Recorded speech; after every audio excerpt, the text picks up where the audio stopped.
Bonjour à tous et bienvenue dans votre journal des produits de bourse de l'OPSA du mercredi 21 décembre.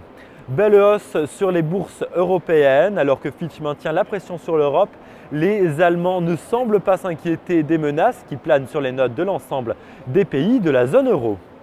Selon l'indice GFK, les consommateurs ont davantage le moral ce mois-ci qu'en novembre. Même chose pour les patrons, le climat des affaires s'est encore amélioré en décembre. Le DAX prend 3,11% et encourage le CAC 40 qui progresse de 2,73% à 3055 points. Les valeurs cycliques Alcatel-Lucent en tête et les banques ont mené la danse au sein de l'indice parisien. Aux États-Unis, contre toute attente, les permis de construire aux États-Unis ont rebondi en novembre par rapport à octobre. Le Dow Jones gagne 2,85% à 12 101 points et le Nasdaq 3,19% à 2 603 points. AT&T a annoncé lundi qu'il a convenu avec Deutsche Telekom de renoncer à son offre de 39 milliards de dollars sur la filiale mobile américaine T-Mobile de l'opérateur télécom allemand en raison de la multiplication des obstacles réglementaires à cette alliance. AT&T ne deviendra donc pas le premier groupe en téléphonie aux États-Unis. Du côté des matières premières, le baril de brut progresse pour s'échanger à 97,43 $ sur le NYMEX. Sur le front des devises, l'euro grappille quelques fractions et s'établit à 1,3069 $.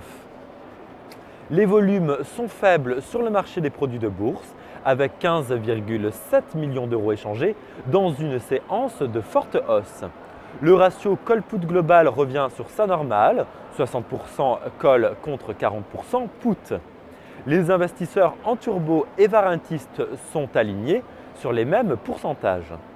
La répartition par type de produit, les certificats benchmark 100% sont toujours en hausse avec 51,6% du marché. Les certificats turbo suivent avec 23% et les varants à 22%.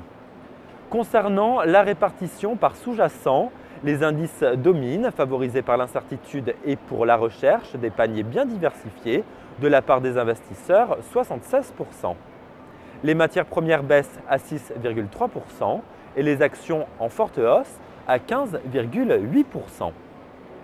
Dans la top 10, on retrouve le CAC 40 à 28,8%, immédiatement suivi par le Nasdaq 5,5% et l'or à 5,2%. L'indice Eurostock est lui aussi présent dans la top 10.